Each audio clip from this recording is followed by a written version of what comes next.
Mid-day 18 দিগপেট সুলভ মূল্যৰ চাউল জব্দ হৈছে ৰামেশ্বৰ গুপ্তা নামৰ এজনৰ গুদামৰ পৰা জব্দ অবৈধভাৱে মজুত ৰখা 34 বস্তা চাউল ৰামেশ্বৰ গুপ্তা বৰবিল সমবায় সমিতিৰ এজেণ্ট বৰবিল সমবায় সমিতিৰ সভাপতি ধনঞ্জয় মাহাতৰ অভিযোগৰ ভিত্তিত আৰক্ষীয়ে জব্দ কৰে চাউলখিনি সমিতিৰ পূৰ্বৰ সভাপতি বিনোদ খাৰিয়াও এই চোৰাং চাউলৰ বেহাৰ লগত জড়িত থকাৰ অভিযোগ বৰবিল সমবায় সমিতিৰ প্ৰাক্তন সভাপতি বিনোদ খাৰিয়াৰে গোপন বুজাবুজিৰ অভিযোগ উত্থাপিত হৈছে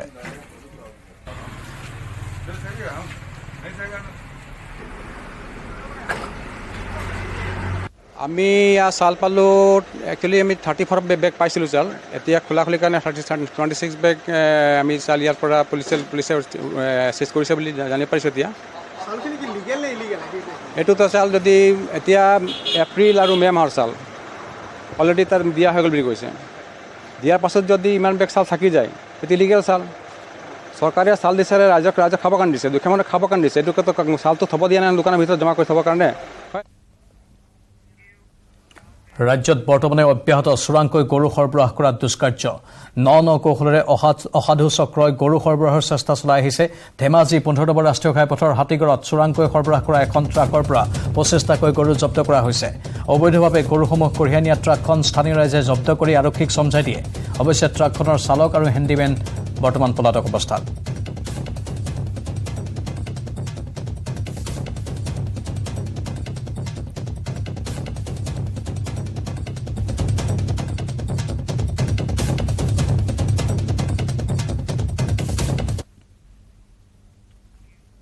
আনফালে গোলকগঞ্জৰ ঝাপুজাবাৰীটো গৰুভৰ্তি ডিআই বাহন জব্দ কৰা হৈছে বাহনখনৰ পৰা জব্দ হৈছে 10টা চোৰাং গৰু ঝাপুজাবাৰীৰ দ্বিতীয় খণ্ড গাঁৱত জব্দ হৈছে বাহনখন গৰিপুৰলৈ নি আছিল গৰুকেইটা ঘটনাস্থলীৰ পৰা পলায়ন চোৰাং গৰু সৰবৰাহকাৰী আগমনী আৰক্ষীয়ে ঘটনাস্থলীত উপস্থিত হৈ জব্দ কৰে গৰুসহ বাহনখন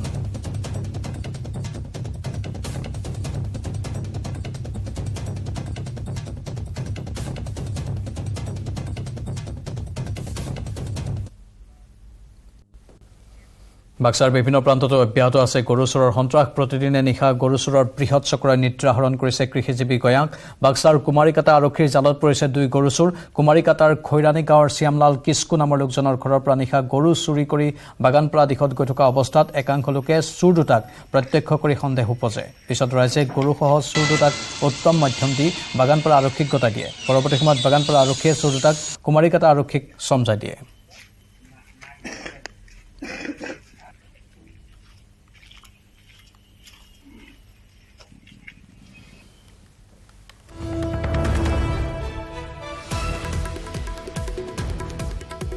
ঘৰত গাই এটা আটা পাৰি আছিল পিছত আটা পাৰোঁতে মই ফটককৈ উঠি কিনি পিছত গৰু গোহালিত চালোঁ গৰুটো নাই চোৰে খুলি নিলে তে সেনেকৈ খবৰা খবৰি কৰি কিনি গোটেই ৰাতিটো সেনেকৈয়ে থাকিল পিছত ৰাতিপুৱা গম পাইছোঁ যে ইফালে থালকুচি ছাইডত গৰু আৰু চোৰটো ধৰা পৰিছে পিছত পুলিচ প্ৰশাসনৰ লগত কোনে ধৰিছে গৰু থালকুচিৰ ৰাইজে ধৰিছে পিছত সিহঁতে খবৰা খবৰি কৰি কিনি বাগানপাৰা থানাত পুলিচে লৈ আনিছে গৰু তাৰপিছত মই গম পাইছোঁ আমাৰ খৈৰণীত যে তোমাৰ গৰু হয় নেকি পিছত মই চাইছোঁ গৰুটো হয় মোৰ হয় পিছত দাইখিনি চালোঁ গৰুটো মোৰ হয় নিজৰ হয় গৰু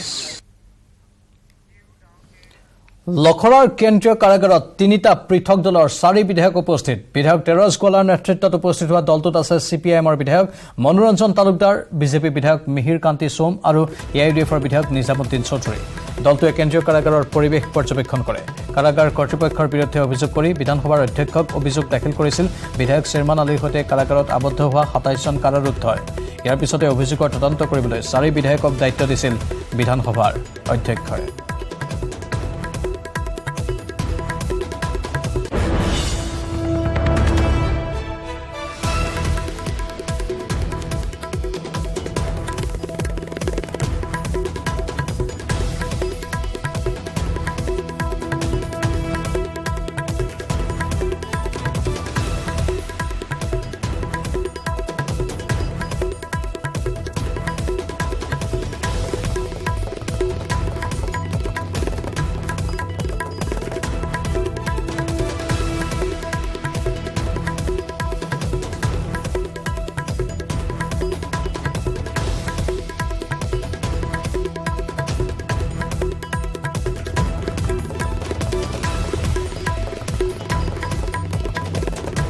অসম চৰকাৰৰ এটা অনুষ্ঠান সংস্কাৰমূলক অনুষ্ঠান আমাৰ গুৱাহাটী কেন্দ্ৰীয় কাৰাগাৰ এই কেন্দ্ৰীয় কাৰাগাৰৰ কয়দী আৰু হাজোতীসকলে প্ৰায় ২৭গৰাকীয়ে আমাৰ অসম বিধানসভাৰ আবেদন সমিতি বুলি এটা সমিতি আছে সমিতিত অভিযোগ দিছিলে ইয়াৰ থকা মেলা খোৱা বোৱা টয়লেট ৱাছৰুম বিভিন্ন ধৰণৰ অভিযোগবিলাক আছিলে আৰু এই গোটেই কথাখিনি আমি অসম বিধানসভাত আমি যথেষ্ট আলোচনা কৰিছিলোঁ ডিপাৰ্টমেণ্টো আছিলে আৰু তাত যেতিয়া অভিযোগবিলাক আহিছিলে আমি ক'ৰবাত নহয় ক'ৰবাত সন্তুষ্ট হ'ব পৰা নাছিলোঁ কৈছিলে যে ৱাছৰুম বা টয়লেটবিলাক খুব লেতেৰা হ'ব পাৰে আৰু এইকাৰণে আমি অসম বিধানসভাৰ আজি কেইবাগৰাকী বিধায়ক আৰু আমাৰ অসম বিধানসভাৰ বিষয়া কৰ্মচাৰীকে ধৰি এটা সজাতি দল আজি গোটেইখিনি অবজাৰ্ভেশ্যনৰ কাৰণে আহিছোঁ আৰু আহি দেখিছোঁ যি ধৰণৰ অভিযোগ পাইছিলোঁ তেনেকুৱা নহয় তাতকৈ আমি বহুত উন্নত পাইছোঁ ইয়াৰ টয়লেট ব্যৱস্থাটো আমি খুব মইতো নোসোমাই চাইছোঁ মই ভাবোঁ যে সেই টয়লেট চবেই যদি সদায় যদি তেনেকৈ থাকে মই ভাবোঁ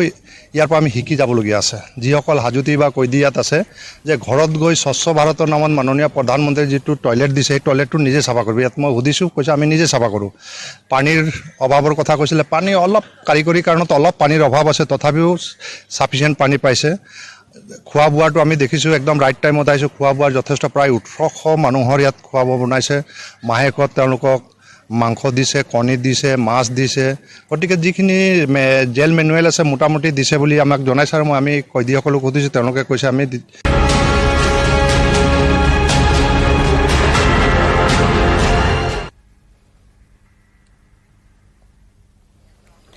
আপুনি খাই থকা মাছত প্ৰকৃততে কি আছে ফৰ্মেলিন নে বৰবিহ সুস্বাদু মাছৰ নামত বৰবিহ খাই আছে ৰাজ্যবাসীয়ে ফৰ্মেলিনযুক্ত মাছেৰে ভৰি পৰিছে এতিয়া সমগ্ৰ অসম চৰকাৰৰ মীন বিভাগ খাদ্য সুৰক্ষা আয়ুক্তালয় ৰহাৰ মীন মহাবিদ্যালয় গুৱাহাটী বিশ্ববিদ্যালয়ৰ প্ৰাণী বিজ্ঞান বিভাগে যুটীয়াভাৱে বহিৰাজ্যৰ পৰা অহা মাছত ফৰ্মেলিনৰ অৱস্থিতি বিচাৰ কৰি গৱেষণা অন্তত পোহৰলৈ আনিছে এই ভয়ংকৰ তথ্য গুৱাহাটী বিশ্ববিদ্যালয় ৰহা মীন মহাবিদ্যালয়ৰ পৰীক্ষাত ফৰ্মেলিনৰ ব্যাপক উপস্থিতি ধৰা পৰিছে আনহাতে ৰহস্যজনকভাৱে খাদ্য সুৰক্ষা আয়ুক্তালয়ৰ গৱেষণাত ফৰ্মেলিনৰ উপস্থিতিৰ বিশেষ তথ্য নাই খাদ্য সুৰক্ষা আয়ুক্তৰ তথ্যমতে গুৱাহাটীৰ মাছৰ ফৰ্মেলিন নাই মুঠ ৮৬টা নমুনাৰ ভিতৰত 10টা নমুনা অৰ্থাৎ ৮.৬% মাছতহে ফৰ্মেলিন পোৱা বুলি দাবী কৰে খাদ্য সুৰক্ষা আয়ুক্তৰ তথ্যই গুৱাহাটীৰ পৰা সংগ্ৰহ কৰা 8টা নমুনাৰ এটাতো ফৰ্মেলিন নাপালে খাদ্য সুৰক্ষা আয়ুক্তালয়ে আনহাতে গুৱাহাটী বিশ্ববিদ্যালয়ৰ গৱেষণাত গুৱাহাটী আৰু নগাঁৱৰ মাছত ফৰ্মেলিন পোৱা গৈছে এই অৱস্থিতিৰ পৰিমাণ 0.01%ৰ পৰা 0.32%। ৰহা মীন মহাবিদ্যালয়ে সংগ্ৰহ কৰা 21টা নমুনাৰ আটাইকেইটাতে পোৱা গৈছে ফৰ্মেলিন প্ৰশ্ন হৈছে গুৱাহাটী বিশ্ববিদ্যালয় ৰহা মীন মহাবিদ্যালয় য'ত 100% মাছতেই ফৰ্মেলিন পাইছে তেনে সময়ত চৰকাৰৰ খাদ্য সুৰক্ষা আয়ুক্তালয়ে ৮৬টাৰ ভিতৰত মাত্ৰ 10টা নমুনাতহে ফৰ্মেলিন কেনেকৈ পালে আনহাতে ৰাজ্য চৰকাৰৰ মীন বিভাগে ৰাইজৰ চালানী মাছ বৰ্জন কৰি থলুৱা মাছ খাবলৈ আহ্বান জনাইছে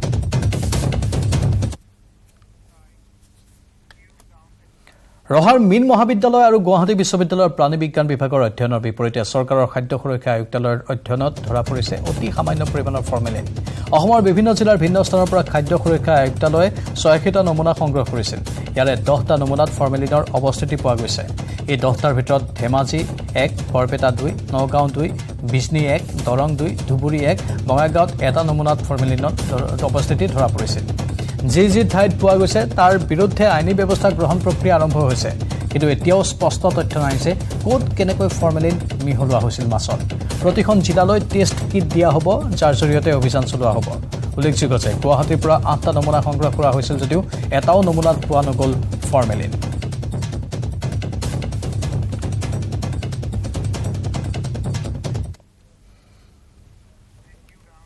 আৰু বাতৰিখিনিতে সময় হৈছে চমু বাণিজ্যিক বিৰতিৰ কেৱল ষ্ট্ৰং নহয় মাইথান ষ্ট্ৰং মাইথান ষ্টীল নিৰ্মাণৰ মানদণ্ড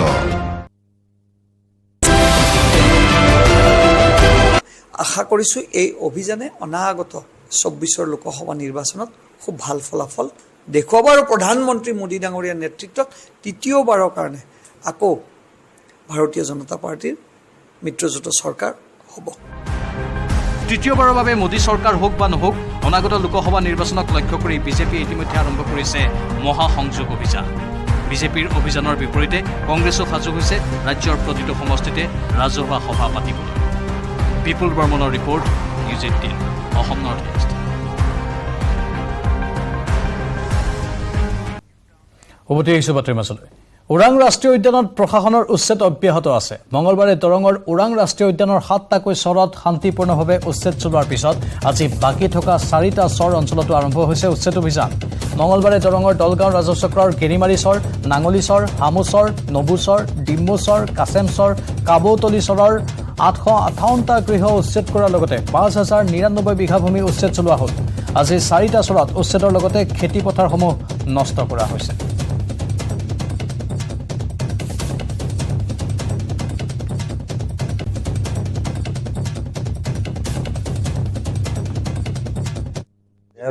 MLA কৈছে যে এইটো ওৰাং ৰাষ্ট্ৰীয়ত পৰিছে, এইটো ভাঙি দিব, কোনো সেই নগৰ চাইডত চৰত মাতি দিব। অৰিজিনেল বৰ্তমান বৰাগাঁৱৰ বৰকুট আছে যে বৰকুট তেওঁ কৈছে চাপৰিত দিব বুলি কৈছে। RCP MLA কৈছে লাহৰগাঁও DCয়ে কৈছে যে তাত মাৰি দিব। মানুহ দৰং জিলাত ওৰাং ৰাষ্ট্ৰীয় উদ্যানৰ যি উচ্ছেদ অভিযান আজি দ্বিতীয়টো দিন, আৰু দ্বিতীয় দিনটোত দেখিবলৈ পোৱা গৈছে বহু পৰিয়ালে নিজে ঘৰসমূহ ভাঙি লৈ গৈছে, লগতে যিসমূহ উচ্ছেদিত পৰিয়াল তেওঁলোকৰ ঘৰৰ যি সামগ্ৰী এটা স্থানৰ পৰা অন্য স্থানলৈকে লৈ যোৱা দেখিবলৈ পোৱা গৈছে। এইটো আমি ৰাজ্য চৰকাৰ আৰু কেন্দ্ৰীয় চৰকাৰক আমি ধন্যবাদ জনাইছোঁ। ওৰাং ৰাষ্ট্ৰীয় উদ্যানৰ যি 78 বৰ্গ কিলোমিটাৰ মাটি ইতিমধ্যে আছে সেইখিনি যথেষ্ট নহয়, তাতে কাৰণ ইতিমধ্যে 120টা গড় আছে, 40টাতকৈ বেছি ঢেকীয়াপতীয়া বাঘ আছে, তাৰ কাৰণে যথেষ্ট নহয়। গতিকে আমি আগৰ পৰা দৰংবাসী ৰাইজে আবেদন জনাই আছিলোঁ চৰকাৰক যে ওৰাং ৰাষ্ট্ৰীয় উদ্যানৰ পৰিসৰ বৃদ্ধি হ'ব লাগে, আৰু ইতিমধ্যে কেন্দ্ৰীয় চৰকাৰ আৰু ৰাজ্য চৰকাৰে 200 বৰ্গ কিলোমিটাৰ মাটি দ্বিতীয় সংযোজন হিচাপে দিছে, আৰু এই সংযোজন লাওখোৱা অভয়াৰণ্য আৰু কাজিৰঙা ৰাষ্ট্ৰীয় উদ্যানৰ লগত ওৰাং ৰাষ্ট্ৰীয় উদ্যানৰ কৰিডৰ হিচাপে সংযুক্ত হ'ব, আৰু ইয়াতে আমি নতুনকৈ এটা জীৱ জন্তুৰ বসতিস্থল দেখা পাম। এইটো সমগ্ৰ ৰাজ্যখনৰ কাৰণে এটা গুৰুত্বপূৰ্ণ ভূমিকা। আমি ৰাজ্য চৰকাৰ আৰু কেন্দ্ৰীয় চৰকাৰক ধন্যবাদ জনাইছোঁ। নিশ্চয়কৈ আচলতে গুৰুত্বপূৰ্ণ ভূমিকা এইকাৰণে যে ওৰাং ৰাষ্ট্ৰীয় উদ্যানৰ যি পৰিসৰ বৃদ্ধি হোৱাৰ লগে লগে বহু পৰিয়ালে নিজেই ঘৰ মাটি এৰি নিজৰ সামগ্ৰীসমূহ লৈ গৈছে, আৰু কৈছোৱে যিহেতু ওৰাং ৰাষ্ট্ৰীয় উদ্যান আজি যিহেতু দ্বিতীয়টো দিন উচ্ছেদ অভিযানৰ, আৰু দ্বিতীয় দিনটোত দেখিবলৈ পোৱা গৈছে এই ধৰণে প্ৰশাসনৰ উচ্ছেদ কৰাৰ লগতে নিজে বহু পৰিয়ালে ঘৰ SCERTৰ 105 কোটি টকীয়া কেলেংকাৰীৰ তদন্ত জোৰদাৰ গতিত অব্যাহত আছে। আদালতত হাজিৰ 2 সাংবাদিকসহ 4 অভিযুক্তক। সাংবাদিক পূজা দাস আৰু ভাস্কৰজ্যোতি হাজৰিকাক আদালতত হাজিৰ কৰোৱা হৈছে। 2 অভিযুক্ত অনুপ শইকীয়া আৰু RTI কৰ্মী ৰবিজিৎ গগৈকো হাজিৰ কৰোৱা হৈছে। অনুপ শইকীয়া 2021 বিধানসভা নিৰ্বাচনত বিহপুৰীয়া সমষ্টিৰ ৰাইজৰ দলৰ প্ৰাৰ্থী আছিল। আনহাতে আজি আম আদমী পাৰ্টীৰ নেতা বিদ্যুৎ কলিতালৈও সমন জাৰি কৰিছে CM ভিজিলেন্সে। মনোজ দাস আৰু সোণমণি নাথ নামৰ আন 2জনকো সমন জাৰি কৰা হৈছে। SCERTৰ 105 কোটি টকীয়া কেলেংকাৰীৰ তদন্ত মুঠতে জোৰদাৰ গতিত অব্যাহত আছে। আদালতত হাজিৰ 2 সাংবাদিকসহ 4 অভিযুক্তক। সাংবাদিক পূজা দাস আৰু ভাস্কৰজ্যোতি হাজৰিকাক আদালতত হাজিৰ। 2 অভিযুক্ত অনুপ শইকীয়া আৰু RTI কৰ্মী ৰবিজিৎ গগৈকো হাজিৰ। অনুপ শইকীয়া 2021 বিধানসভা নিৰ্বাচনত বিহপুৰীয়া সমষ্টিৰ ৰাইজৰ দলৰ প্ৰাৰ্থী আছিল।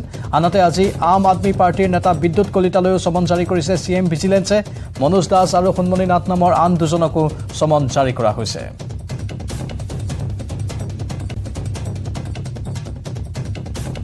আমি আপোনালোকক জনাইছোঁ এই সমগ্ৰ ঘটনা সন্দৰ্ভত SCERT কেলেংকাৰীক লৈ এই তদন্ত অব্যাহত আছে আৰু বিভিন্নজন জালত পৰিছে। 105 কোটি টকীয়া কেলেংকাৰীৰ তদন্ত মুঠতে জোৰদাৰ গতিত চলি আছে।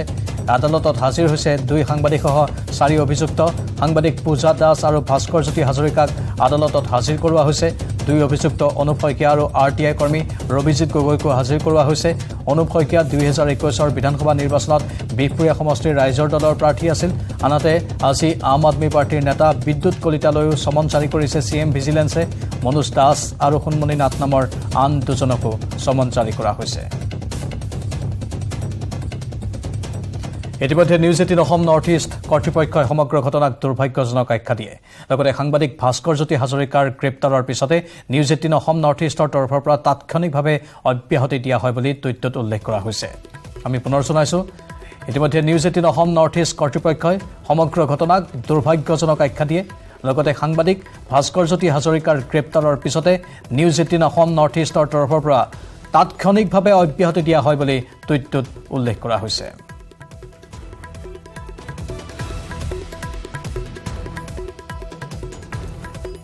আনফালে SCERT কেলেংকাৰী সন্দৰ্ভত শিক্ষামন্ত্ৰী ডাক্তৰ ৰণোজ পেগুৱে প্ৰতিক্ৰিয়া প্ৰকাশ কৰিছে। SCERT কেলেংকাৰী CM ভিজিলেন্সৰ দ্বাৰা তদন্ত হৈ আছে। ঘটনাত যিয়ে জড়িত আছে আৰক্ষীয়ে ব্যৱস্থা গ্ৰহণ কৰিব বুলি মন্তব্য কৰিছে শিক্ষামন্ত্ৰী ডাক্তৰ ৰণোজ পেগুৱে। CM ভিজিলেন্সৰ আণ্ডাৰত তদন্ত হৈ আছে আৰু তেওঁলোকে চাৰ্জশ্বিট দিব, আদালতে তাৰ ওপৰত ৰায় দিব। ইয়াত আমাৰ এতিয়া কৰিব লগা নাই। আমি যেতিয়া গোটেই বিষয়টো আমাৰ দৃষ্টিলৈ অহাৰ লগে লগে আমি মুখ্যমন্ত্ৰীক জনালোঁ। মুখ্যমন্ত্ৰীয়ে CM ভিজিলেন্সক তদন্ত কৰিবলৈ দিছে আৰু এতিয়া তদন্ত হৈ আছে। তদন্তৰ সমাপ্তিত আমি গম পাম কোন কেনেকৈ দোষী আৰু তাৰ পাছত আদালতে ব্যৱস্থা গ্ৰহণ কৰিব। আদালতে ব্যৱস্থা গ্ৰহণ কৰিব। আমাৰ জ্যেষ্ঠ সাংবাদিক ঋত্বিক কৌশিক বৰ্তমান ফোন লাইনত আছে। ঋত্বিক, ক্ষিপ্ৰতাৰে এই তদন্ত প্ৰক্ৰিয়া চলি আছে। বিভিন্নজন ইতিমধ্যে জালত পৰিছে আৰু বহু জালত পৰিবলৈ বাকী আছে। ঋত্বিক, হয়, চাওক, বৰ্তমান বিশেষ আদালতত 4গৰাকী অভিযুক্ত ইয়াত হাজিৰ কৰোৱা হৈছে আৰু ইতিমধ্যে 3 দিনৰ জিম্মা তেওঁলোকে 4 দিনৰ জিম্মা বিচাৰিছিল। ক্ষমা কৰিব, তাৰ 3 দিনৰ জিম্মা দিয়াৰ তথ্য আমি বৰ্তমান সময়ত লাভ কৰিছো আৰু তেওঁলোকে 4গৰাকীকে 3 দিনৰ জিম্মা প্ৰদান কৰিছে আৰু ইয়াৰ সমান্তৰালভাৱে অকল আপুনি সোণমণি নাথ বা মনোজ দাসেই নহয় আৰু বহু লোক এই গোটেই কেলেংকাৰীটোত জড়িত হৈ আছে। শেৱালি দাসৰ যি তদন্তত পোহৰলৈ আহিছিল যে প্ৰায় কেইবা কোটি টকা বিভিন্ন ধৰণৰ সংগঠনৰ নেতা বা RTI কৰ্মী সাংবাদিকক ধন প্ৰদান কৰিছিল এই গোটেই কেলেংকাৰীটো গাপ দিয়াৰ কাৰণে। আৰু এই ক্ষেত্ৰত যি তদন্তকাৰী সংস্থাটো আছে CM ভিজিলেন্সে তেওঁলোকে এই গোটেই বিষয়টো তেতিয়া তেওঁলোকৰ অনুসন্ধান কৰি আছে আৰু ইয়াত প্ৰত্যেক দিনাই এজন নহয় এজন লোকক ইয়াত তেওঁলোকে জাননী জাৰি কৰিছে হাজিৰ হোৱাৰ কাৰণে। তেওঁলোকৰ বিৰুদ্ধে যি তথ্য তেওঁলোকে লাভ কৰিছিল সেই তথ্যখিনি যাতে তেওঁলোকে ভেৰিফাই কৰিব পাৰে এই ক্ষেত্ৰত তেওঁলোকে নটিচ জাৰি কৰিছে। আৰু ইয়াত এটা কথা উল্লেখ কৰিব লাগিব যে এই গোটেই বিষয়টোত RTI কৰ্মী সাংবাদিককে ধৰি বহু দল সংগঠনৰ সদস্য যি SCERTৰ কৰ্মচাৰীও ইয়াত জড়িত আছিল। SCERT কৰ্মচাৰী যিসকল আছিল সেই তাৰ মাজত আজি এগৰাকীকো সোণমণি নাথ তেওঁকো আজি জাননী জাৰি কৰা হৈছে তেওঁক মতাৰ কাৰণে। আৰু এই গোটেই বিষয়টোত এতিয়াও বহু লোক ইয়াত জালত বা তদন্তৰ আওতাত আহিবলৈ বাকী আছে আৰু এই ক্ষেত্ৰত যি আমি তথ্য লাভ কৰিবলৈ সক্ষম হৈছো যে এই গোটেই বিষয়টোত আৰু বহু লোক যিসকল লোক আছে তেওঁলোকে ইয়াত তদন্তৰ আওতালৈ আহিব। কিন্তু বহুতে পলায়নো কৰা বুলি আমালৈ খবৰ আহিছে, বহুতে আত্মগোপন কৰা বুলিও খবৰ আহিছে, মোবাইলৰ ছুইচ অফ কৰি দিয়া বুলিও খবৰ আহিছে। চাওক, এগৰাকী বিদ্যুৎ কলিতা তেওঁক মতা হৈছিল, তেওঁ হাজিৰ হোৱা নাই। তেওঁৰ পৰিয়ালৰ লগত যোগাযোগ কৰিছে তদন্তকাৰী সংস্থাই। তেওঁলোকে কৈছে যে অৰুণাচলত তেওঁ বিশেষ কামৰ কাৰণে অৰুণাচলত আছে, কিন্তু সেই তথ্যটো তদন্তকাৰী সংস্থাই ভেৰিফাই কৰি আছে। আৰু এটা তথ্য আহিছে যে 2 তাৰিখে তেওঁলোকে বিদ্যুৎ কলিতা যিগৰাকী আপৰ সদস্যও হয় আৰু তেওঁ এই গোটেই কেলেংকাৰীটোত তেওঁ ধন লৈছিল, সেই বিদ্যুৎ কলিতাও কিন্তু 2 তাৰিখে CM ভিজিলেন্সৰ সন্মুখত আহিম বুলি তেওঁ জনাইছে। কিন্তু এতিয়াও তদন্তকাৰী সংস্থাটো কনভিন্স হোৱা নাই বা তেওঁলোকে এইটো সন্দেহৰ আৱৰ্তত ৰাখিছে যে এই লোকজনে আহিব নে নাহে। কিন্তু এতিয়াও তেনেধৰণে বহু লোক আছে যাৰ নাম ইয়াত আছে, তেওঁলোকক এতিয়াও মাতা হোৱা নাই। বহু লোক এতিয়াও পলাতক অৱস্থাত আছে যিসকলৰ নাম ইয়াত পোহৰলৈ আহিছে বা বহু লোকক জাননী ইয়াত জাৰি কৰা হৈছে। কিন্তু বৰ্তমান সময়ত যদি আমি কওঁ বিদ্যুৎ কলিতা তেওঁ এতিয়াও উপস্থিত হোৱা নাই। তেওঁ CM ভিজিলেন্সৰ বিষয়াক তেওঁ জনাইছিল যে 2 তাৰিখে আহি ইয়াত উপস্থিত হ'ব। নেক্সাছৰ এটা বৃহৎ দল ইয়াৰ ঋত্বিক, আৰু হয়তো আপুনি ইতিমধ্যে কৈছে বহু লোক ইয়াৰ আঁৰত জড়িত হৈ আছে। কোনোবা প্ৰভাৱশালী চক্ৰ জড়িত হৈ থাকিব পাৰে নেকি? প্ৰভাৱশালী চক্ৰটোৱে ক'ৰবাত কিবা প্ৰকাৰে ক্ৰিয়া কৰিছে নেকি? কোনোবা লোক সাৰি যাব পাৰে নেকি বাৰু? চাওক, প্ৰাঞ্জল, গুৰুত্বপূৰ্ণ কথাটো হ'ল যে এতিয়া যি হওক সাংবাদিক বা RTI কৰ্মী যিসকল তদন্তৰ আওতাত আহিছে বা তদন্তৰ আওতালৈ আহিব, যিসকলৰ বিৰুদ্ধে ডকুমেণ্টাৰী এভিডেন্স লাভ কৰিবলৈ সক্ষম হৈছে সেইসকল আহিছে। কিন্তু যোনে ধন কেছত লৈছিল বা তেওঁলোকে নগদ ধন লৈছিল সেই লোকসকল সাৰি যাবলৈ সুৰুঙা এটা এতিয়াও আছে। কিন্তু এতিয়াও কোৱাটো সমীচীন নহ'ব যে কোন সাৰি যাব বা কোন নাযাব। কিন্তু এনেধৰণৰ বৃহৎ এটা চক্ৰ আছে, সেই চক্ৰটোৱে গোটেই এনেধৰণৰ যি কেলেংকাৰীত বা কেলেংকাৰীত সাঙুৰ খোৱা লোকৰ পৰা ধন সংগ্ৰহ কৰা এটা গোট ইয়াত আছে। ঋতিক, এওঁলোকক এতিয়া পাণবজাৰ থানাত ৰখা হ'ব নে কেন্দ্ৰীয় কাৰাগাৰলৈ প্ৰেৰণ কৰা হ'ব পাৰে? আদালতত হাজিৰ কৰাব লাগিব হয়তো প্ৰথমে। নহয়, আপোনাক মই আগতেই প্ৰাঞ্জল কৈছোৱে যে 4 দিনৰ বিচাৰিছিল, 3 দিনৰ আৰক্ষীয়ে জিম্মাত দিছে। বৰ্তমান সময়ত আদালতৰ পৰা ওলাই CM ভিজিলেন্সৰ কাৰ্যালয়ত লৈ যোৱা হ'ব। যিগৰাকী মহিলা অভিযুক্ত আছে তেওঁক পাণবজাৰ ওমেন থানাত ৰখা হ'ব আৰু 3 গৰাকী যি পুৰুষ অভিযুক্ত আছে তেওঁলোকক পাণবজাৰ থানাত ৰখা হ'ব। গতিকে এই মুহূৰ্তত আপোনাক ধন্যবাদ জ্ঞাপন কৰিছোঁ এইখিনি তথ্যৰ বাবে। মুঠতে SCERT কেলেংকাৰী সন্দৰ্ভত বহুকেইটা নতুন নতুন তথ্য সন্মুখলৈ আহি আছে আৰু বহুকেইজন জালত পৰাৰ পূৰ্ণ সম্ভাৱনা আছে। একাংশ প্ৰভাৱশালী চক্ৰই যদিও ইয়াত ক্ৰিয়া কৰিবলৈ চেষ্টা কৰিছে, তেওঁলোকো হয়তো জালত পৰিব, সেই সম্ভাৱনাও নুই কৰিব নোৱাৰি।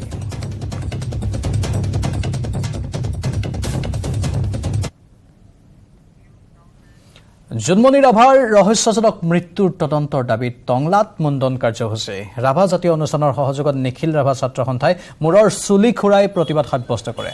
জোনমণিৰ মৃত্যুৰ পিছৰে পৰা সমগ্ৰ ৰাজ্যত ৰাভা জনগোষ্ঠীৰ বিভিন্ন দল সংগঠনসমূহে বিশেষকৈ নিখিল ৰাভা ছাত্ৰ সন্থাই বিভিন্ন প্ৰতিবাদ সাব্যস্ত কৰি আহিছে। শীঘ্ৰে জোনমণি ৰাভাৰ মৃত্যুৰ উচিত তদন্ত কৰি দোষীক কৰায়ত্ব নকৰিলে জংগী আন্দোলন গঢ়ি তোলাৰ হুংকাৰ দিয়ে প্ৰতিবাদকাৰীয়ে।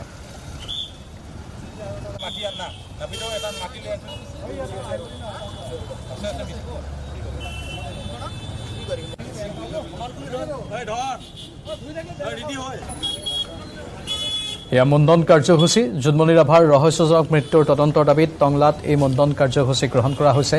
ৰাভা জাতীয় অনুষ্ঠানৰ সহযোগত নিখিল ৰাভা ছাত্ৰ সন্থাই মূৰৰ চুলি খুৰাই প্ৰতিবাদ সাব্যস্ত কৰে। জোনমণিৰ মৃত্যুৰ পিছৰে পৰা সমগ্ৰ ৰাজ্যত ৰাভা জনগোষ্ঠীৰ বিভিন্ন দল সংগঠনসমূহে বিশেষকৈ নিখিল ৰাভা ছাত্ৰ সন্থাই বিভিন্ন প্ৰতিবাদ সাব্যস্ত কৰি আহিছে। শীঘ্ৰে জোনমণি ৰাভাৰ মৃত্যুৰ উচিত তদন্ত কৰি দোষীক কৰায়ত্ব নকৰিলে জংগী আন্দোলন গঢ়ি তোলাৰ হুংকাৰ দিয়ে প্ৰতিবাদকাৰীয়ে।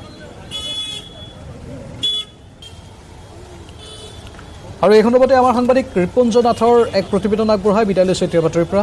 নমস্কাৰ। আৰক্ষীৰ উপ পৰিদৰ্শক জোনমণি ৰাভাৰ যি পথ দুৰ্ঘটনাত ৰহস্যজনকভাৱে মৃত্যু হৈছিল আৰু সেই মৃত্যুৰ তদন্ত যি চৰকাৰে কৰি আছে, সেই তদন্তৰ গাফিলতি হোৱা বুলি আজি ৰাভা ছাত্ৰ সন্থাই এইদৰে মুণ্ডন কাৰ্যসূচী তেওঁলোকে গ্ৰহণ কৰিছে। মোৰ কেমেৰা সহযোগে দেখুৱাইছে এই দৃশ্য হৈছে ওদালগুৰি জিলাৰ টঙলাত। আৰু টঙলাত এইদৰে ৰাভা ছাত্ৰ সন্থাৰ যিসকল লোক আছে, নিখিল ৰাভা ছাত্ৰ সন্থা ওদালগুৰি জিলা আৰু ৰাভা জাতীয় পৰিষদৰ সমূহ সদস্য এইদৰে ওলাই আহিছে। ওলাই আহি তেওঁলোকে এইদৰে মুণ্ডন কাৰ্যসূচী কৰিছে। যিহেতু চৰকাৰে উচিতভাৱে যি জোনমণি ৰাভাৰ ৰহস্যজনক মৃত্যু যি ক্ষিপ্ৰতাৰ তদন্ত কৰিব লাগিছিল, সেই তদন্তত যেন কিছু লহেমীয়া হৈছে, কিন্তু তেওঁলোকে ঢিলাকৈ তদন্ত আৰম্ভ কৰিছে। সেয়ে আচলতে এইদৰে এইসকল লোকে মুণ্ডন কাৰ্যসূচী গ্ৰহণ কৰা পৰিলক্ষিত হৈছে। মোৰ লগত নিখিল ৰাভা ছাত্ৰ সন্থাৰ এগৰাকী মুণ্ডন কৰা বিষয়ববীয়া আছে, তেওঁৰ পৰা মই পোনে পোনে জানিবলৈ চেষ্টা কৰিম। আপোনালোকে কিয় আজি মুণ্ডন কাৰ্যসূচী গ্ৰহণ কৰিব লগা হ'ল? যিহেতু জোনমণিৰ আজি যিটো আধ্য শ্ৰাদ্ধ ৰাজহুৱা শ্ৰাদ্ধ, সেইটো কাৰণে তাৰ প্ৰতিবাদতে আমি যিহেতু তাৰ এতিয়াত লাগি আমাৰ ন্যায় এতিয়াও পোৱা নাই জোনমণিৰ।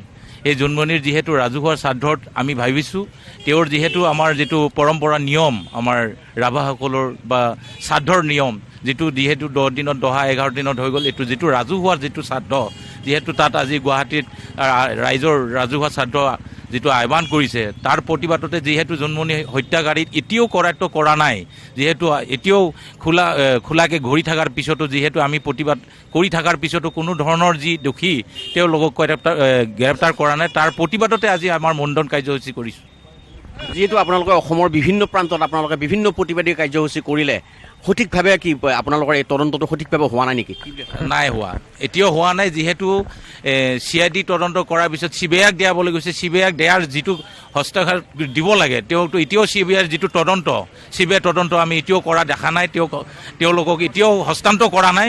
সেইটো তাৰ প্ৰতিবাদতে যিহেতু তেওঁ ন্যায় পোৱাৰ যিটো লেহেমীয়া যিটো তদন্ত হৈছে, সেই লেহেমীয়া প্ৰতিবাদতে আমি যিহেতু প্ৰতিবাদ কৰি তেওঁৰ দোষী যিটো শাস্তি পাব লাগে, তাৰ শাস্তিৰ প্ৰতিবাদতে আমি আমাৰ কাৰ্যসূচী আজি গ্ৰহণ কৰিছোঁ।